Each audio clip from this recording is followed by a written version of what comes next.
प्रणाम, नमस्कार।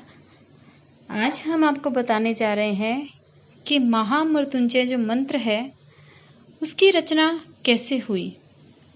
तो दोस्तों, अगर अभी तक आपने चैनल सब्सक्राइब नहीं किया है तो कृपया कर दीजिए, जिससे आने वाली और सभी धार्मिक वीडियो की आपको सूचना मिलती रहे।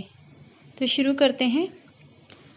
ओम त्र्यंबके यजामहे सुगंधि पुष्टिवर्धनम उर्वारुकमिव बंधना मृत्युर्मुक्ष्य मामृतांत। महामृत्युंजय मंत्र किसने की इसकी रचना, और जानते हैं इसकी शक्ति के बारे में। शिवजी के अनन्य भक्त मृकुंड ऋषि संतानहीन होने के कारण बहुत दुखी थे। विधाता ने उन्हें संतान योग नहीं दिया था। मृकुंड जी ने सोचा कि महादेव संसार के सारे विधान बदल सकते हैं, इसलिए क्यों न भोलेनाथ को प्रसन्न कर यह विधान बदलवाया जाए। मृकुंड जी ने घोर तप किया। भोलेनाथ मृकुंड जी के तप का कारण जानते थे, इसलिए उन्होंने शीघ्र दर्शन नहीं दिए। लेकिन भक्त की भक्ति के सामने भगवान झुक ही जाते हैं। महादेव प्रसन्न हुए। उन्होंने ऋषि को कहा कि मैं विधान को बदलकर तुम्हें पुत्र का वरदान दे रहा हूँ, लेकिन इस वरदान के साथ हर्ष के साथ विषाद भी होगा। भोलेनाथ के वरदान से मृकुंड को पुत्र हुआ, जिसका नाम मार्कंडेय पड़ा। ज्योतिषियों ने मृकुंड को बताया कि यह विलक्षण बालक अल्पायु है, इसकी उम्र केवल 12 वर्ष है। ऋषि का हर्ष विषाद में बदल गया। मृकुंड ने अपनी पत्नी को आश्वस्त किया, जिस ईश्वर की कृपा से हमें संतान हुई है वही भोलेनाथ इसकी रक्षा भी करेंगे। भाग्य को बदल देना उनके लिए सरलतम कार्य है। मार्कंडेय जी बड़े होने लगे तो पिता ने उन्हें शिव मंत्र की दीक्षा दी। मार्कंडेय जी की माता बालक की उम्र बढ़ने से चिंतित थी। उन्होंने मार्कंडेय जी को अल्पायु होने की बात बता दी।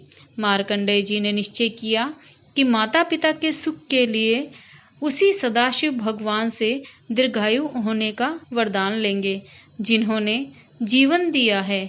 12 वर्ष पूरे होने को आए थे। मार्कंडेय जी ने शिवजी की आराधना के लिए महामृत्युंजय मंत्र की रचना की और शिव मंदिर में बैठकर इसका अखंड जाप करने लगे। ओम त्र्यंबके यजामहे सुगंधि पुष्टिवर्धनम उर्वारुकमिव वंदना मृत्युर्मुक्ष्य मामृतांत। समय पूरा होने पर यमदूत उन्हें लेने आए। यमदूतों ने देखा कि बालक महाकाल की आराधना कर रहा है, तो उन्होंने थोड़ी देर प्रतीक्षा की। मार्कंडेय जी ने अखंड जप का संकल्प लिया था। यमदूतों को मार्कंडेय को छूने का साहस नहीं हुआ और वो लौट गए।